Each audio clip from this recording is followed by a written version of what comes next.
បាទខ្ញុំបាទសូមជម្រាបសួរទៅដល់លោកគ្រូអ្នកគ្រូទាំងអស់គ្នាបាទវិលមកជួបគ្នាទៀតហើយតាមពាក្យសន្យាតាក់ទងជាមួយនឹងការបង្ហាញ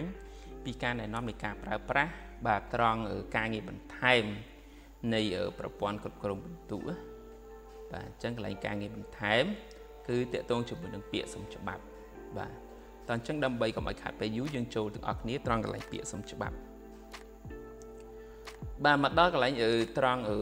ពាក្យសុំច្បាប់នេះកិច្ចការនៅក្នុងពាក្យសុំច្បាប់នេះអ្វីដែលលោកគ្រូអ្នកគ្រូត្រូវធ្វើបាទកិច្ចការដែលលោកគ្រូអ្នកគ្រូត្រូវធ្វើនោះគឺបាទផ្នែកខាងស្ដាំបាទកន្លែងនេះគឺលោកគ្រូអ្នកគ្រូត្រូវបំពេញបាទគឺលោកគ្រូអ្នកគ្រូត្រូវបំពេញបាទនេះកន្លែងត្រង់បាទឈប់នៅថ្ងៃទីប្រហែលអញ្ចឹងចូលនៅថ្ងៃទីប៉ុណ្ណេះអីចឹងទៅបាទកន្លែងគឺលោកគ្រូអ្នកគ្រូអាចកែបានណាជំនួយខ្ញុំលោកសាថ្មី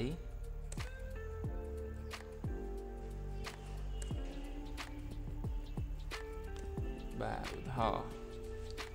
បាទកន្លែងនេះគឺលោកគ្រូអ្នកគ្រូធ្វើការឈប់នៅថ្ងៃទីប្រហែលបាទសុំច្បាប់នៅថ្ងៃទីប្រហែលឧទាហរណ៍ថ្ងៃទី2បាទខែ4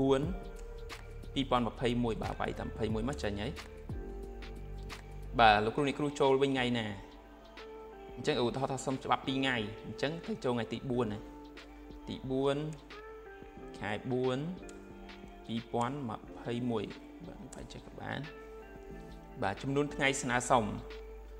ប្រហែល2ថ្ងៃបាទអញ្ចឹងដាក់2បាទគ្រាន់តែសេលេខ2ទៅបានហើយបាទ2ថ្ងៃវាចេញពាក្យថ្ងៃឲ្យហើយមូលហេតុការក្មួយឧទាហរណ៍ការក្មួយអញ្ចឹងទៅបាទទៅការមួយបង្កើតអញ្ចឹងទៅការមួយបង្កើតឬក៏ទៅចូលរួមនិយាយពាក្យចូលរួមទៅបាទទៅចូលរួមការមួយបង្កើតនៅឯស្រុកឧទាហរណ៍អញ្ចឹង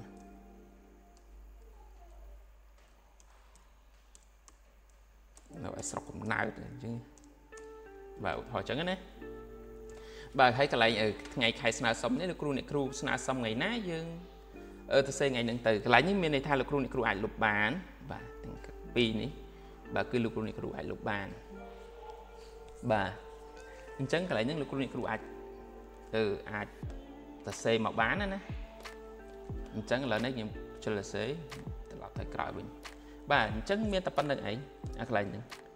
រួចហើយលោកគ្រូអ្នកគ្រូធ្វើការ print យកតែម្ដងទៅបាទចុចប៊ូតុង print ក៏បានឬក៏ចុចចូលកន្លែង file បាទយកពាក្យថា print បាទនេះវាចេញកិច្ចការឲ្យមកហើយអញ្ចឹងយើង print យកតែម្ដងទៅបាទចុច print យកតែម្ដងទៅតោះអញ្ចឹងយើងមើលអត្ថន័យសិនបាទយើងមើលអត្ថន័យទាំងអស់គ្នាព្រះរាជាណាចក្រកម្ពុជានៃបាវចនាណាបាទកន្លែងនេះពាក្យសុំច្បាប់ឈប់សម្រាកកន្លែងនាងខ្ញុំបាទនាងខ្ញុំនេះគឺវាតាក់ទងជាមួយនឹង page ដែលខ្ញុំបានឲ្យកំណត់ពីវីដេអូមុនណាកន្លែងត្រង់បំពេញព័ត៌មានគ្រូណាបាទកន្លែងនេះបើសិនជាគាត់ដាក់ page ស្រីគឺចេញនាងខ្ញុំបើដាក់ page ប្រុសគឺចេញខ្ញុំបាទហើយ page នៅកន្លែងនេះ page ស្រីជាគ្រូបង្រៀននៅណាអញ្ចឹងទៅបាទសំណើសុំច្បាប់2ថ្ងៃបាទគឺ link ចូលនៅក្នុងទាំងអស់បាទកន្លែងនេះលោកគ្រូអ្នកគ្រូអាចអានបានដោយសារតែខ្ញុំអត់ចង់ធ្វើវីដេអូវែងពេកទេដោយសារតែកាលណាវែងពេកពិបាកក្នុងការបង្ហោះដែរ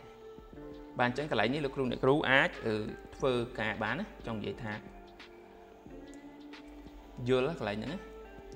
អញ្ចឹងលោកគ្រូអ្នកគ្រូត្រូវធ្វើតែប៉ុណ្ណឹងឯងបាទនេះតែផ្នែកខាងនេះឯងបំពេញព័ត៌មានតែប៉ុណ្ណេះគឺវារត់ចូលនៅក្នុងនេះអូតូខ្លួនវាបាទអញ្ចឹងត្រង់កន្លែងពាក្យស្នើសុំច្បាប់នេះខ្ញុំគិតថាដូចជាមិនពិបាកអ្វីទេសម្រាប់លោកគ្រូអ្នកគ្រូទាំងអស់គ្នាបាទហើយខ្ញុំបាទសង្ឃឹមថាលោកគ្រូទាំងអស់គ្នាបាទយល់ហើយបើសិនជាមិនយល់ត្រង់ចំណុចណាលោកគ្រូអ្នកគ្រូទាំងអស់គ្នាអាចចូល comment នៅក្រោមវីដេអូរបស់ខ្ញុំបាទហើយជួយចុចពាក្យ like ឬក៏ subscribe ប្រសិនបើលោកគ្រូអ្នកគ្រូគិតថាវីដេអូរបស់ខ្ញុំបាទនេះបាទមានសារៈសំខាន់សម្រាប់លោកគ្រូអ្នកគ្រូទាំងអស់គ្នាហើយក៏សូមចែករំលែកផងដែរសម្រាប់លោកគ្រូអ្នកគ្រូទាំងអស់គ្នាដែលចង់បានប្រព័ន្ធសិស្សដែលខ្ញុំបានធ្វើការចែកជូនទៅដល់លោកគ្រូអ្នកគ្រូ free ហ្នឹងគឺសូមលោកគ្រូអ្នកគ្រូទាំងអស់គ្នាបាទអាចចូលក្នុង Telegram របស់ខ្ញុំបានឬក៏នៅក្នុង Facebook ក៏បានដែរ បាទនៅក្នុង Telegram គឺខ្ញុំបានដាក់ចំណងជើងថាប្រព័ន្ធគ្រប់គ្រងបន្ទុក Tpp បាទលោកគ្រូគាត់ទៅវាយចូលក្នុង Telegram ទៅគឺឃើញហើយបាទអញ្ចឹងសូមអរគុណច្រើនបាទសម្រាប់ការតាមដានទស្សនាវីដេអូរបស់ខ្ញុំបាទអញ្ចឹងជួបគ្នានៅវីដេអូក្រោយទាក់ទងជាមួយនឹងការបំពេញឬក៏ការធ្វើកិច្ចការការងារនៅក្នុងបណ្ណសរសើរបាទសូមអរគុណច្រើនបាទសូមជម្រាបលា